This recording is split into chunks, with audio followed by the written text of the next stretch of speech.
Víctor Hugo decía en la Asamblea Nacional Francesa: deben ser llevados a los tribunales aquellos padres que envían a sus hijos a las escuelas en cuya puerta está escrito: aquí no se enseña religión.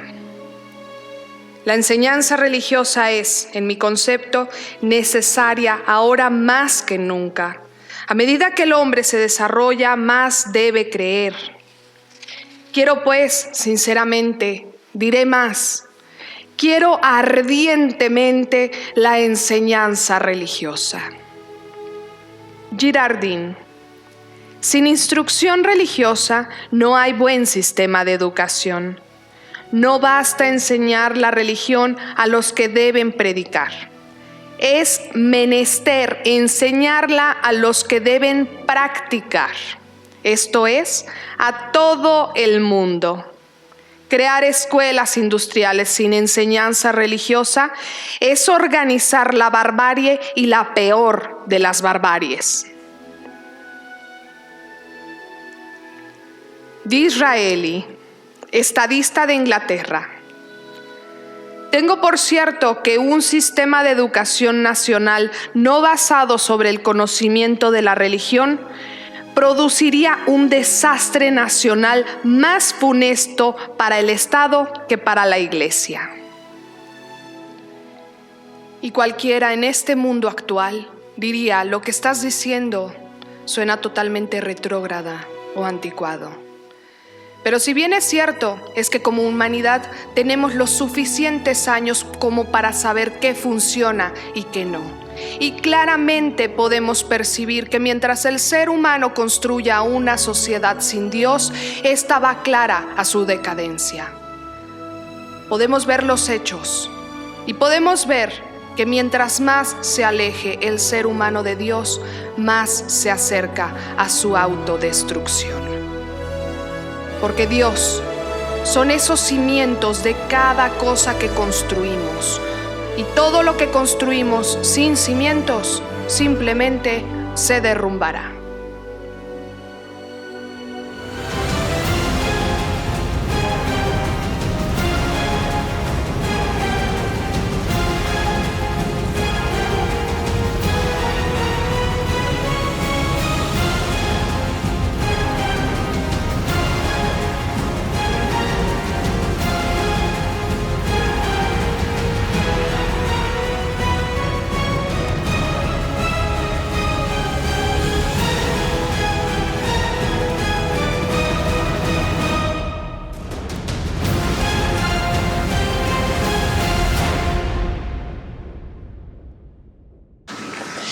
Estoy con Cristian García.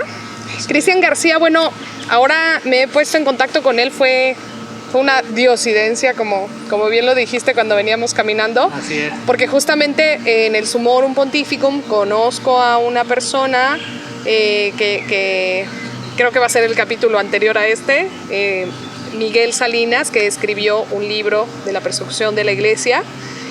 Me invitó a Tlaquepaque para que conociera, me dijo: ven, que conozcas acá, y acá vive el cardenal, y me llevó a hacer una visita.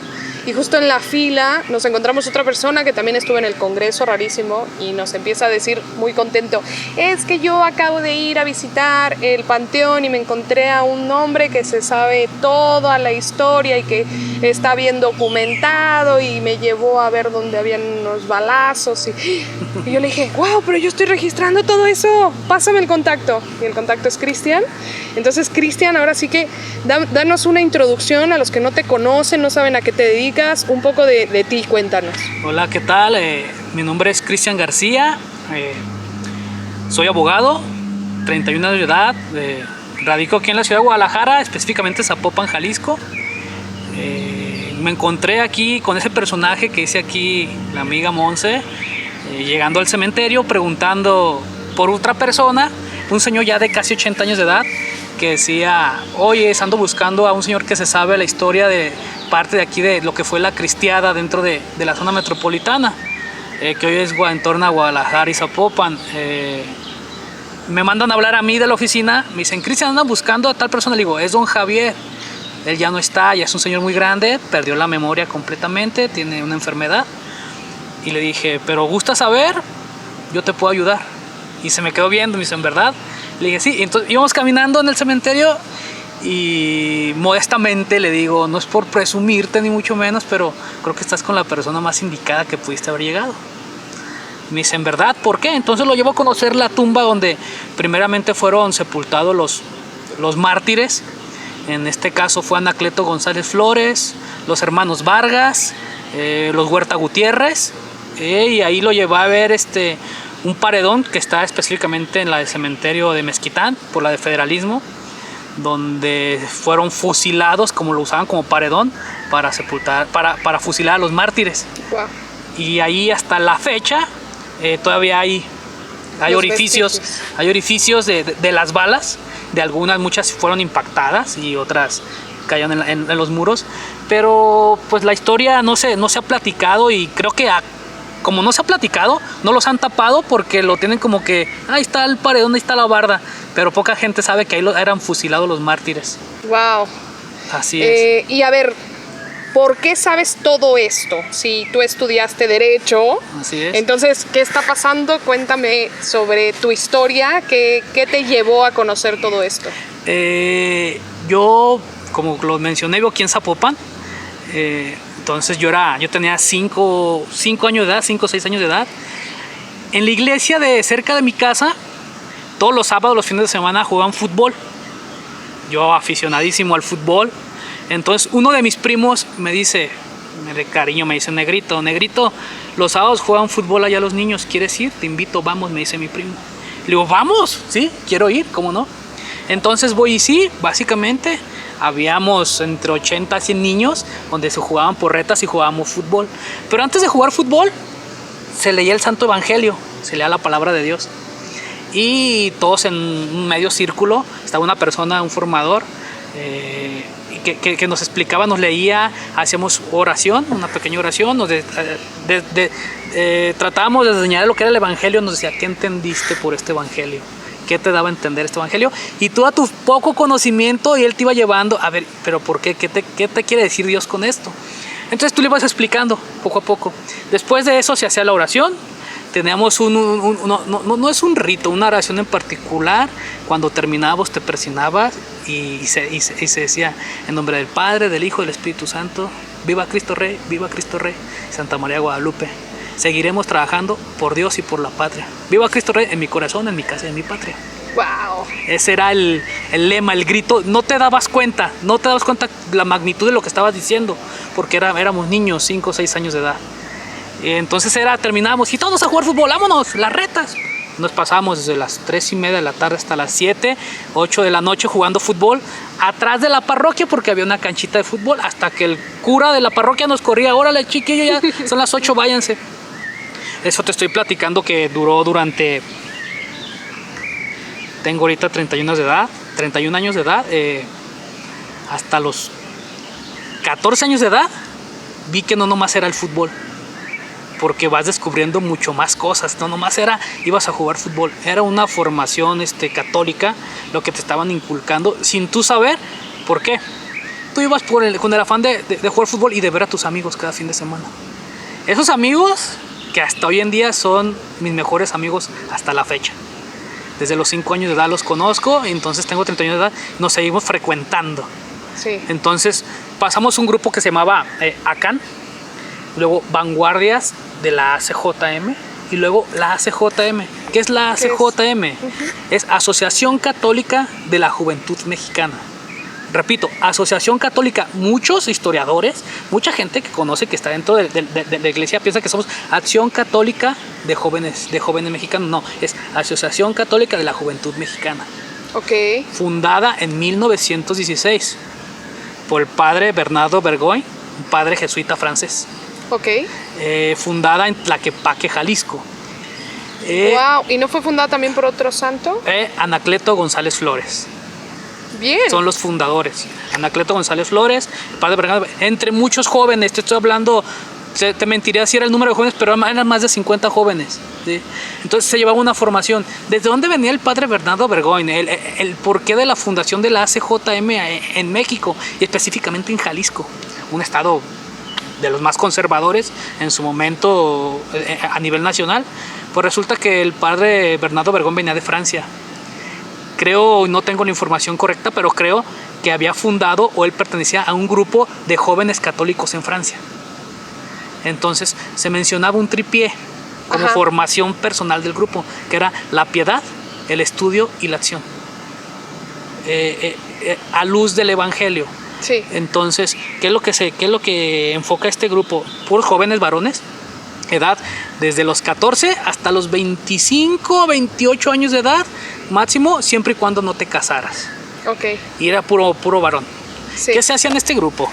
En este grupo era infinidad de cosas, círculos de estudio, tratábamos las encíclicas que hacían los papas, lecturas del evangelio, temas actuales, sí, de la sociedad, como el aborto, el matrimonio entre parejas del mismo sexo, la eutanasia. Esos tipos de temas nosotros los tocábamos tengo 31 años de edad. Desde los 16, 17 años de edad tocamos ese tipo de temas teológicos, temas de Cristo, de la Virgen María, temas sociales enfocados completamente a la sociedad y a nuestros tiempos actuales. El por qué yo pertenezco a este grupo, pues resulta que en ese grupo ya había más generaciones de grupos de ACJM. Okay. Se fue digamos, como que heredando. Sí. Y una de tus principales causas era dejar grupo de jóvenes, y tú eres su formador. Yo tenía mi formador se llamaba Enrique Melendres. En aquel entonces yo creo que él tenía mi edad. Ajá. Y yo tenía 14, 15 años de edad. Wow. Y él fue el que me empezó a transmitir esto que era la CJM. ¿Y quién fue Enrique Melendres? Enrique Melendres fue presidente del grupo de jóvenes de la CJM de la parroquia de Santa Margarita Reina. De la parroquia de la colonia Santa Margarita. Todos estos grupos de jóvenes de parroquia pertenecíamos a un comité diocesano, que era el Comité Diocesano de Guadalajara, la Casa de la Acción Católica, que la engloban, la Acción Católica la agrupan todos los grupos o movimientos juveniles dentro de la iglesia. Recordemos, porque hay mucha gente que se equivoca y confunde. Primero fue la CJM y después fue la Acción Católica. Ok. ¿Sí? La Acción Católica Mexicana, fundada entre 1928 y 1930. Sí. La CJM fue fundada desde 1916. Por ahí se corren datos que ya se juntaban y se reunían desde 1910, 1912. Ok. Grupo de jóvenes haciendo círculos de estudio. Hasta que llega este padre jesuita, este padre francés, que les da un modo, una mística de grupo. Okay. Lo que era una mística de grupo. Les ayudaba a razonar, les daba fundamentos, les hablaba de historia, de ética, valores. Bueno, ahora lo deberíamos de regresar a la palabra original, virtudes. A las virtudes. Que nos han atacado tanto las virtudes, que es algo que nos hace humanos. Justamente. Exactamente. Entonces empiezas a conocer el grupo, de qué fue la CJM, y te empiezas a empapar. Repito, primero fue la CJ en 1916. ¿Por qué? Creo que el padre, tanto como los jóvenes y la sociedad, ya presentían qué es lo que iba a pasar a un futuro, que nos enfocamos a lo que es la Guerra Cristera. Sí. Que detona en 1924, 1925, se va hasta como 1927-28, sí. Y a finales del 30 como Guerra Cristera, donde fusilaban, mataban a aquellos creyentes de Cristo Rey. Bien dicen, ¿no?, que nomás se cuentan de la historia, se cuenta lo que quieres saber, pero no lo que hicieron en aquel entonces los gobiernos de México, porque básicamente son los gobiernos de México, que era el gobierno federal de Álvaro Obregón y Plutarco Elías Calles, donde completamente eran hasta los niños eran torturados. Niños torturados por traer un simple rosario, un escapulario, una cruz, y te hacían decir que renunciaras a tu fe. Que renunciaras a tu fe y que te perdonara la vida. Entonces eso fue catastrófico. Específicamente llevó en la zona central, que era Guadalajara. No existía lo que era Zapopan, Tlaquepaque, quizás sí, pero el básico era Guadalajara, los Altos de Jalisco, Guanajuato, Zacatecas, Durango, creo que parte de Colima, Nayarit, todo lo que colindaba con Jalisco, hasta la Ciudad de México llegó a parar esa persecución. persecución religiosa. Sí. Fue algo terrible, algo terrible. Conforme está documentado, creo que es muy poco lo que está documentado para en verdad saber lo que fue esa guerra cristera. Sí. Muchos nos critican, ¿no? Que la Santa Inquisición, sí, a la iglesia se le ataca, claro, y se la va a seguir atacando, pues es la iglesia que fundó Cristo, ¿sí? Y bien lo dijo desde que vino, vais a ser perseguidos, vais a ser atacados, y parte de ella, pues sí, muchos llaman de la Santa Inquisición, pero sin saber qué pasó realmente y qué tipo de personas se infiltraron para hacer este daño a la iglesia desde dentro, desde sus entrañas.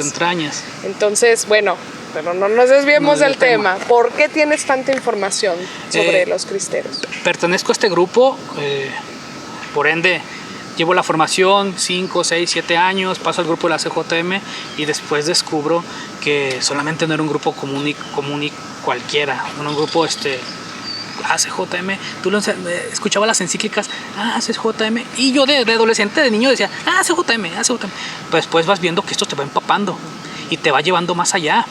Y dices, no, esto no es eso. Pero dices que fue un puesto como que te fueron heredando casi o la familia. No. ¿Cómo fue? Me invita mi primo se va del grupo y yo me quedo porque conocí más amigos, me gustaba el fútbol, quedo ahí. Entonces conozco a mis amigos, empiezo a informarme en lo que es el grupo de ACJM, y veo que era un grupo de jóvenes formados para defender su religión, para defender su ideología, para defender a su Cristo. Y más que nada conociendo su historia, ¿no? Porque ¿cómo la defiendes si no conoces? Si no conoces. Empiezo después de esto, yo paso a ser presidente del grupo de la CJM a nivel Guadalajara. Entonces, un grupo al que fue presidente Anacleto González Flores. Entonces, pues para ende yo me llevo una responsabilidad grandísima. Yo tendría que defender mi religión y defender a los jóvenes y defender mi iglesia, porque llevaba una responsabilidad, por así decirlo, conocida por la historia. ¿Sí? Correcto. Conocida por la historia. Mi familia siempre ha trabajado lo que es en cementerios de la zona metropolitana. Pertenecemos a un sindicato, pero recordemos que los sindicatos antes eran ligas obreras, organizadas por la misma Iglesia Católica. Sí. Este sindicato fue fundado en el barrio de Mezquitán. Y la Sagrada Familia, Mexicalcingo, Capilla de Jesús. Todo esto para defender los derechos de los trabajadores, de los obreros. Y esto fundado por la iglesia. Entonces, cuando yo entro a trabajar a los cementerios, esto yo no lo sabía porque no estaba informado. Yo trabajaba por tradición, porque mi familia había dejado esa parte de los cementerios. ¿A qué edad fue esto? Desde los 10, 12 años yo estaba en los cementerios. Porque mi padre, mi bisabuelo, yo soy la cuarta generación, que es mi bisabuelo, mi abuelo, mi papá, y ahora yo soy cuarta generación. Entonces yo, teniendo un poquito más de formación académica, formación religiosa, porque también la tuve, pues descubro que mi sindicato, o el sindicato al que soy perteneciente, pues provenía de una organización obrera hecha por la Iglesia Católica. Uh-huh. Y básicamente era para la defensa de los derechos de los trabajadores. Okay. ¿Sí? Porque recordemos que no existían los sindicatos. Sí. No existían los sindicatos. Sí, y era muy común esclavizar a las personas. Muy común esclavizar a las personas. Entonces, por ende, se dice que muchos de estos sindicatos y organizaciones obreras fueron defendidas y organizadas por la Iglesia y por parte de Anacleto González Flores. ¿Y tú ya tenías conocimiento de quién era Anacleto González Flores? Yo ya tenía conocimiento de quién era Anacleto González Flores, pero no sabía de cómo se había formado el sindicato, desde dónde venía. Entonces es lo que comentaba, ¿no? Creo que no son coincidencias, sino creo que son diosidencias de la vida. Entonces por ende me empiezo a informar de ambas cosas, y resulta que está el cementerio de Mezquitán y 2 cuadras después del cementerio está donde fue apresado Anacleto González Flores y los hermanos Vargas, para de ahí ser trasladados al cuartel Colorado y ser torturados y fusilados.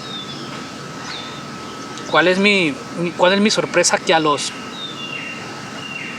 10, hace más o menos cuando tenía 23 años de edad, voy caminando entre las tumbas del cementerio de Mezquitán y descubro que decía: aquí yacen sepultados los cuerpos de los santos, beatos y mártires. Wow. Y yo me quedo así, esto tiene que ver algo conmigo, pues yo conozco mi historia, conozco mi religión.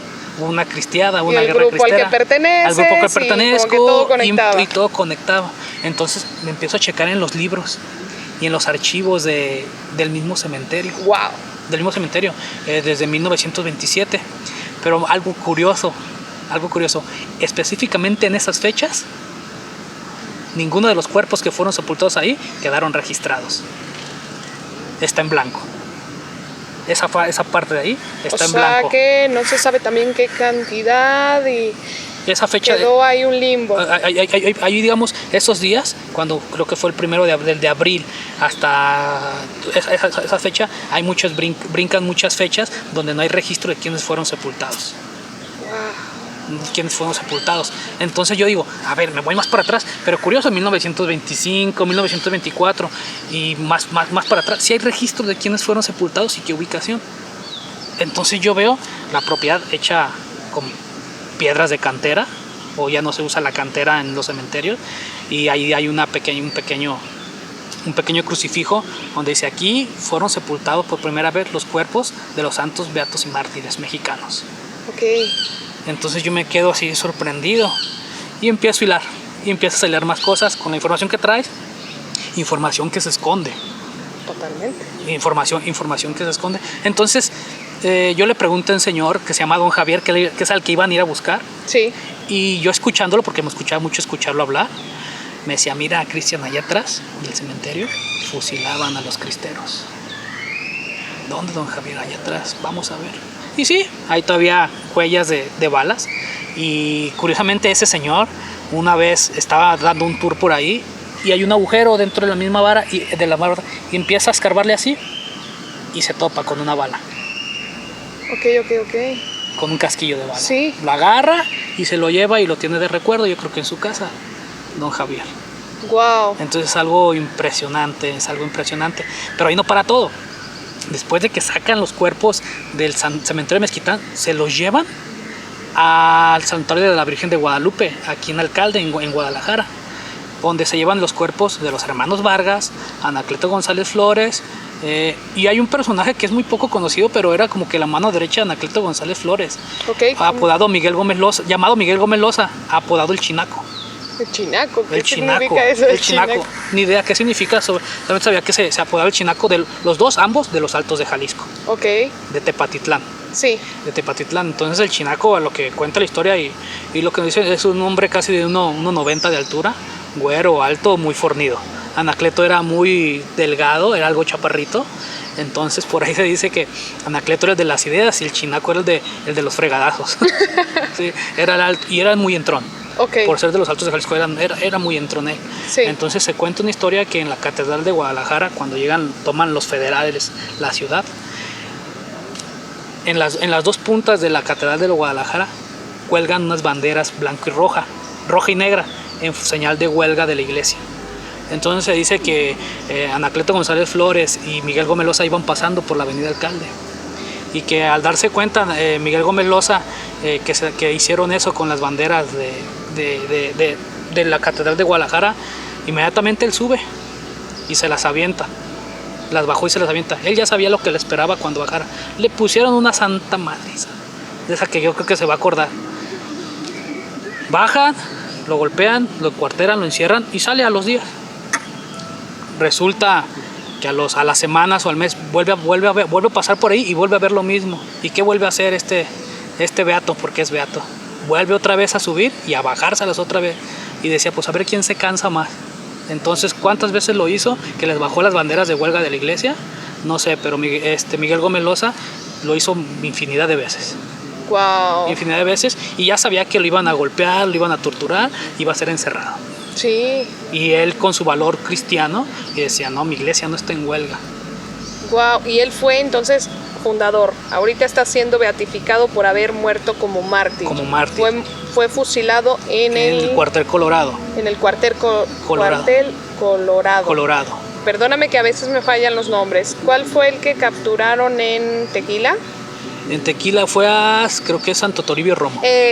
Entonces, bien, ya estoy hilando las historias porque me estoy encontrando con Wow, es que te explota la claro, cabeza de decir, wow, todo esto y no lo sabía, y son historias realmente fascinantes porque son verdaderos héroes, porque un héroe muere defendiendo la verdad, defendiendo la bondad, el amor, la paz. Entonces, sobre todo la paz de la humanidad. Hay muchas historias en verdad que te sorprenderían, y te voy a platicar la que a mí me queda más sorprendente.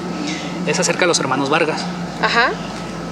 En 1927, cuando iban a ser apresados porque ya sabían dónde estaban, defendiendo su fe ideológicamente, que son los beatos, saben que están en la casa de los Vargas, cerca de ahí del barrio de Mezquitán y Sagrada Familia. Van, los agarran ahí, creo que se escapan por las azoteas, se escapan por las azoteas y no son apresados ahí, pero antes de entrar a la casa vuelven a ser apresados, pero uno de los hermanos Vargas no estaba. Él ya sabía que lo iban a apresar. Entonces, cuando llega a casa, te dice que llega y toca a su casa y le abre a su mamá la puerta. Mamá, agarraron a mi hermano. Y su mamá le dice, no sabes lo que acabaste de perder. Y lo queda volteando a ver. Dice, te acabaste de perder el cielo y hoy que lo estaban regalando. Esto asemejando de que, oye, se agarraron a mi hermano. En vez de que estuviera llorando, estaba gustosa. Y le reclama al hijo. No sabe lo que te acabas de perder hoy que estaban regalando el cielo. Días después lo apresan, lo agarran y igual defendiendo su fe. Ellos fueron torturados en el cuartel Colorado, desprendiendo las manos de la yema de las manos, de los pies, con alicatas colgados de la espalda. Dicen que les quitaron cada uña de cada dedo, haciendo que renunciaran a su fe. Y nunca renunciaron a su fe. Al contrario, Anacleto González Flores, una de las anécdotas que cuenta ahí después, uno de los hijos de los militares decía que él decía, perdónalos, repetía lo que repetía Dios Padre, lo que Jesús dijo en la cruz, perdónalos porque no saben lo que hacen. Y él decía que si en el día del juicio necesitaba un abogado y abogara por ellos, iba a ser Anacleto González Flores defendiéndolos a los que lo torturaron y lo mataron. Es por eso que son beatificados y martirizados. Wow. O sea, a ver, espera, rebobino. Anacleto González Flores después, en el caso, defiende como abogado. Él hablaba en lo espiritual. Ah, sí, ya. Hablaba en lo espiritual. Que si el día de mañana él estaba ante Dios nuestro Señor, él iba a decir, iba a abogar por él, es decir, no sabía lo que hacía. El perdón y la misericordia sobre todo. Entonces esas son una de las muchas historias que fueron ahí. Yo les digo a la gente que vive ahí por Sagrada Familia, por Guadalajara, las orillas de Guadalajara, que está en tierra de mártires, tierra de beatos, corrió sangre de santo. ¿Y tú por qué crees que nos han ocultado esta historia?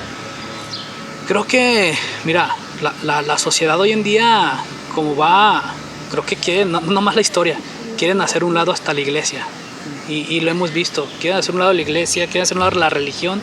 Estas virtudes que tú llamas, estos valores en las universidades, en la escuela, no son enseñadas. De hecho, eso es un grave error, que nos transformaron el nombre virtud a valor. Para quitarle sentido, para quitarle la religión. Quitar la religión, entonces digamos que tienen miedo. Y hay un dato muy importante que es hablar de dividiendo y controlando. Anacleto González Flores y sus amigos llevan una formación. Es por eso que ellos combatían ideológicamente al gobierno de aquel entonces de Álvaro Obregón y Plutarco Elías Calles. Anacleto González Flores era abogado. Sí. Los hermanos Vargas eran médicos, egresados de la Universidad de Guadalajara, porque ya existía la Universidad de Guadalajara. Entonces ellos combatían con ideas, completamente. Ellos fueron los primeros en defender de manera ideológica la religión, y después poner amparos y después todo lo que te fundamentos puedas imaginar, antes de recurrir a que los cristianos tuvieran que agarrar un arma y decir, pues ya tenemos que defender. Pero todo esto tuvo este previo, ¿no? Tuvo este previo. Llega al punto donde el gobierno no hace caso a todas esas peticiones, entonces va a la par la toma de armas junto con la guerra ideológica. Va a la par, guerra de armas. Entonces se dice, Anacleto tomó armas. Hay un libro en la historia, en la primaria creo, que dice, toca así como medio párrafo solamente de quién fue Anacleto y lo marca, y agarró armas. No, él nunca agarró una arma. Y dice en el libro En que el libro sí. dice Wow. que agarró armas y los organizó. No, él organizaba a los jóvenes en forma ideológica, porque en 1926, antes de que estallara todo esto, él puso, ahora sí como dirían, no, patas para arriba al gobierno local. ¿Por qué? Hizo un boicot en la ciudad. Hizo un boicot. Cero compra a las tiendas departamentales. Cero petróleo, gasolina, todo lo que se pudiera mover. La ciudad la dejó ahora así completamente, la puso a temblar. Apagó el switch. Entonces fue por lo que fue aún más buscado. Porque en aquel entonces la ciudad de Guadalajara era contemplada entre 100 y 150,000 personas. Y toda la gente se volcó a favor de Anacleto y ese boicot para mostrar y hacer ver que estaba una inconformidad de lo que estaba haciendo el gobierno. Entonces por eso fue más buscado y más perseguido. Es la guerra ideológica, la que te comentaba, es la guerra ideológica. Él era un experto, un orador de primera. Es que el conocimiento es poder. Claro. Entonces le tienes que quitar al pueblo el conocimiento para quitarle poder. Claro. Y él lo que hacía era darles otra vez poder al pueblo y decirle al pueblo, oigan, están yendo en contra de sus derechos, están yendo en contra de absolutamente cualquier están violando completamente ley humana de Dios. Así es. Porque entonces fue muy interesante ese boicot. No sé si esté registrado, no creo que esté registrado. No va a estar registrado ese boicot que sucedió en la ciudad de Guadalajara. Fue uno de los más importantes y llevado por un laico. Porque recordemos, él sí tenía sus asistentes eclesiásticos que eran los padres, pero eran perseguidos. Los padres no podían oficiar misa, no podían confesar. Si hoy en día nosotros traemos un cristito, traes un rosario y te vean por la calle en ese entonces, eras fusilado. sí. Eras fusilado. Y si bien te iba rápido, ¿no? Porque te podían torturar antes, a fin de que renunciaras a tu fe. Sí. ¿Sí? Entonces, ¿qué es esto? ¿Qué es esto? Y aquí es lo que vamos hablando. En la ciudad también se tomaron las armas, pero ese grupo de jóvenes no. Eran jóvenes entre 20 a 27 años de edad que dieron su vida por Cristo. Por una completa ideología cristológica y completamente de Cristo Rey. Sí. Cristo Rey. En los Altos de Jalisco sí tomaron las armas. Claro que sí tomaron las armas, pero porque no sabían qué hacer, estaban desesperados, estaban atacando, como tú lo dices, ¿no? Violando a sus mujeres. Iban los mismos niños. Y más la cantidad de años que duró esta persecución, y que ahora me vengo a enterar también que se dio fin históricamente hablando en el gobierno, pero continuaron asesinando. Después de 1927, después de que da la conclusión en 1929 y 30 de la guerra cristera, después la iglesia sigue, hasta el día de hoy sigue perseguida. De una u otra forma, pero es perseguida la iglesia dentro del mismo estado. Es perseguida. Disculpa, se me va el nombre, pero en 1940, en 1947 se da otro tipo de persecución católica. O sea, ya no toman las armas porque cambiaron las leyes, pero fue una persecución donde perdió toda la vida, mucha gente perdió la vida. En 1900, te estoy hablando así, yo creo que 20 años, había una peregrinación que se hacía de jóvenes de ACJM de todo México a Guanajuato, a Cristo Rey, al Cerro del Cubilete. Ok. ¿Sí? Ahí ya no quiero involucrarme en más temas, pero investígalo. Mueren 4 personas, 4 jóvenes. ¿En qué años? En 1900, como en el 90 y tantos. Mueren 4 jóvenes que llevaban más de 20,000 jóvenes a Cristo Rey, al Cerro del Cubilete, en peregrinación el 20 de noviembre, que es el día que celebra Cristo Rey. Y fueron emboscados y fueron fusilados. No fusilados, pero les quitaron la vida a punta de bala. Te estoy hablando hace 20 años. Es con cosas que no se documentan. Wow. ¿Sí? Entonces, digamos, la persecución se ha seguido dando de forma esporádica, por así decirlo, o de forma ideológica. Y ahora que se pueden manipular tan fácil los medios, pues lo ocultas, lo pones abajo de la alfombra y aquí no pasó nada, ¿no? Así es. Entonces digamos que los personajes más sobresalientes en esto, lo que es la cristiada en general, porque muchos confunden que los cristeros. A ver, lo que es un cristero es el que toma armas, ¿sí? Un beato y un mártir. Un beato, perdón, es aquel que defendió su iglesia a base de ideas. Sí. A base de ideas. Entonces no es lo mismo. Sí. No es lo mismo, No. básicamente. Pero a ninguno, ni yo a los cristianos los admiro, ¿eh? Yo los admiro dejar todo por defender su religión. Dejaban familias completas por defender su religión. Querían atacar a su Dios, a su Cristo, a nuestro Cristo, que... Y no solo eso, una vez que te quitan la fe, que te quitan la religión, que te quitan a Dios, te quitan la libertad. Te quitan la libertad y... Porque te hacen presa de su miedo y de su control. Porque a un verdadero católico no lo puedes controlar, porque un verdadero católico obedece primero las leyes de Dios, y las leyes de Dios son: amarás a Dios sobre todas las cosas, y a tu prójimo lo amarás como a ti mismo. Entonces, quitándonos el amor al prójimo es una manera de deshumanizarnos y esclavizarnos. Sí, así es. De hecho, mencionar mucho a este personaje, Anacleto González Flores, pues es un beato de los Altos de Jalisco. Hay una calle que se llama en Tepatitlán, Boulevard Anacleto González Flores. Lleva su nombre. Fue un personaje. Yo creo que muchos jóvenes hoy en día preguntan: ¿y por qué esa calle se llama así? Te aseguro que ni lo van a saber, ni por las cabezas le pasa porque esa calle se llama así. En verdad, hay unas horas, si visitas los Altos de Jalisco, sí, la ruta cristera, voy a visitarla. Vas a ver el Boulevard Anacleto González Flores, es una avenida en Tepatitlán. En Tepatitlán. En Tepatitlán. ¿Tepatitlán? Tepatitlán. Tepatitlán, está como 1 hora y media de aquí. Ok, yendo hacia los Altos de Jalisco, que es la ruta cristera. Y andaré. Sí, se me olvidó lo que iba a comentarte, otra parte que iba a comentar, se me fue otra historia que te iba a comentar. ¿Sobre mártires? ¿Sobre mártires, algún cristero? Sobre el mártires y cristeros. Pues alguna historia relevante que tengas de algún mártir que digas: esta también no fue muy conocida y es importante que la... Imagino que han de conocer y tú has de saber la historia de José Sánchez del Río. No. El niño cristero. El niño que le pelaron las plantas de los pies, que le quitaron la piel y lo hicieron caminar sobre la plaza. Me contaron qué cosa. Lo hicieron caminar sobre la plaza de Zamora, Michoacán. 12 del día, el sol avasallador. Le torturaron, le quitaron la planta de los pies. Antes de eso lo echaron con los gallos para que fuera picoteado. Entonces, a vista de su papá y su mamá. Así, tal cual. Qué cosa más horrorosa. A vista de su papá, un niño de 12 años. José Sánchez del Río. Inhumano completamente. Después de eso, caminando por la calle, iba azotado con látigo, como fue con Cristo, le diciendo: renuncia a su fe, renuncia a tu fe, renuncia. Su padrino era general de la milicia. Y él lloraba y le decía: hijo, renuncia, hijo, renuncia. Y él lo volteaba a ver firmemente, 12 años de edad, y le decía: viva Cristo Rey, Dios nunca muere, yo muero pero Dios no muere.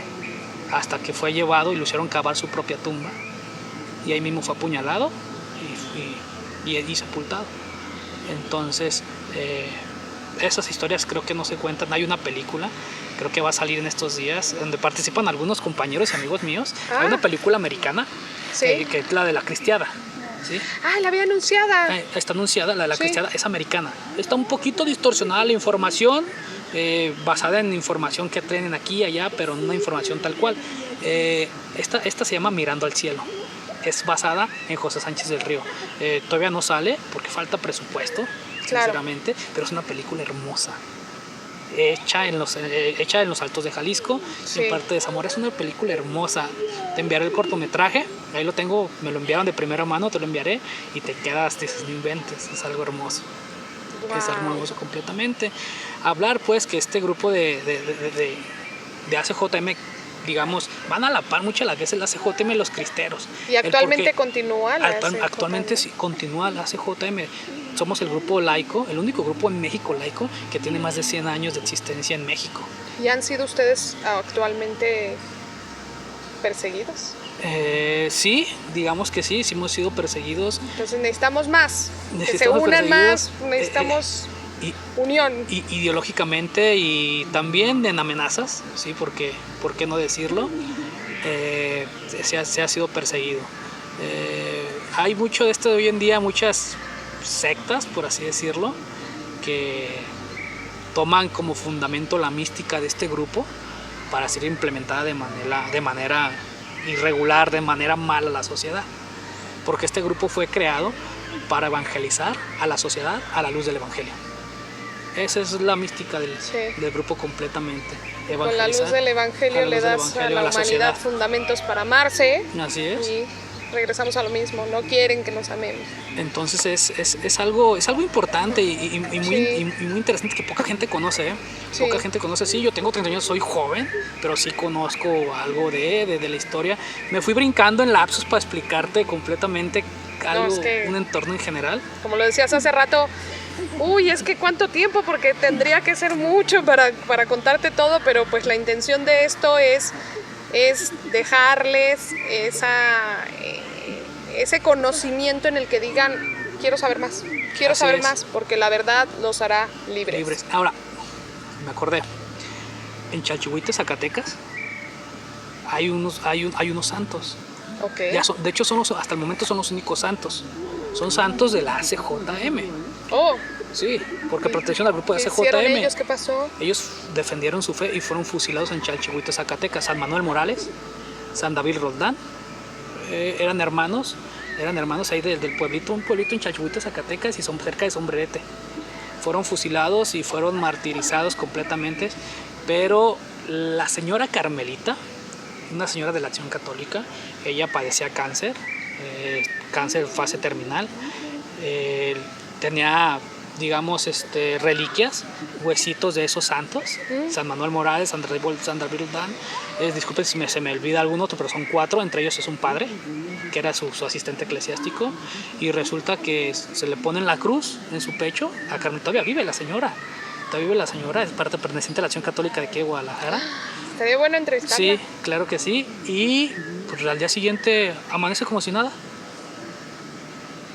Ahí está el milagro. Ahí está el milagro. De hecho, ella es el milagro por la que fueron santos ellos. Wow. Y sigue viva. La señora Carmelita. Sí. La señora Carmelita. Su esposo, un señor también maestro, se llama de apellido Ganem, que fue perteneciente a la CJM. Entonces ellos fueron el milagro, fueron hasta el Vaticano, le hicieron estudios para que sea en verdad un Sí, milagro. es que para que sea en verdad un milagro, bien como lo dices, tiene que haber una documentación y una demostración incluso científica. Tanto como científica. Entonces ellos oye, estaba en clase terminal. No se puede. Entonces le pusieron una cruz de los beatos en aquel entonces, y ahorita son santos. San Manuel Morales, San David Roldán, y entonces no recuerdo el otro. Entonces, y son de Chalchihuite, Zacatecas. Y por esa señora, ellos fueron elevados a los altares. Ahí viene parte atrás también los beatos, que Anacleto González Flores, José del Río. Ellos también traen otra historia de otro niño, donde posiblemente se eleven a los altares por ser santos, por esta demostración científica, pero no tiene 1 ni 2 años. Esta señora le hicieron estudios tras estudio, tuvo que ir al Vaticano, tanto como de parte de la iglesia, tanto de parte del sector privado, y no hay explicación científica que diga por qué fue curada. Fascinante. Que fue curada de cáncer terminal, y son elevados al cielo. Estos santos es el único grupo laico en México que tiene santos, la ACJM. Wow. Laico, así como tú, como Bueno, yo. pues tú continúa tu vida y tu camino de santidad, que quizá lo logres entonces también. son santos. Entonces te quedas de pensar. Muchas de las veces yo cuando daba plática a jóvenes, y yo escuchaba muchas otras conferencias donde ponían de ejemplos a santos extranjeros. Yo lo respeto y está muy bien, pero aquí tenemos mexicanos y de hace 90 años. Como veníamos caminando, ¿no? De Sí, nuestra sí, admiración sí, por San Agustín. Por San Agustín. Y cómo hizo su conversión. Alguien tan ilustrado y dijo, a ver, espérame, es que yo tengo mucho conocimiento y esto no me cuadra. Claro. Entonces... Entonces, aquí santos mexicanos. O sea, que puedes ver su vida y obra. Sí. Y y laicos, ellos tenían esposas, tenían familias, tenían hijos, y puedes imitarlas. Yo les decía a los jóvenes, a ver, aquí están Anacleto González Flores, San Manuel Morales, San David Roldán, Santo Toribio Romo. O sea, digo, fue tierra que dio santos, y creo que en particular, no sé si tenga algo en específico, pero fue solamente en Jalisco donde se da todo esto.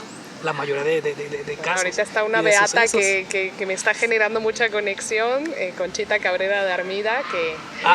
Hay una beata, y creo que es una beata, creo que una religiosa, que ahora en el camino de los cristeros te vas a encontrar donde estuvo su monasterio.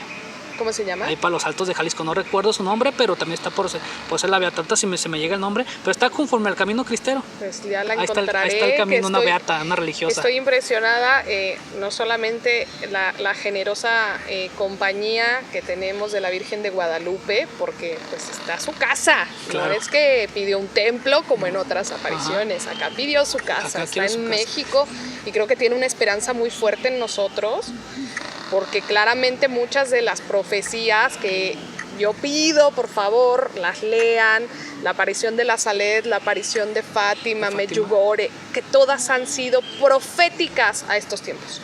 Claro que sí. De hecho, algo para resaltar, el grupo de la CJM lleva una cruz de Malta como símbolo y al centro lleva a la Virgen de Guadalupe.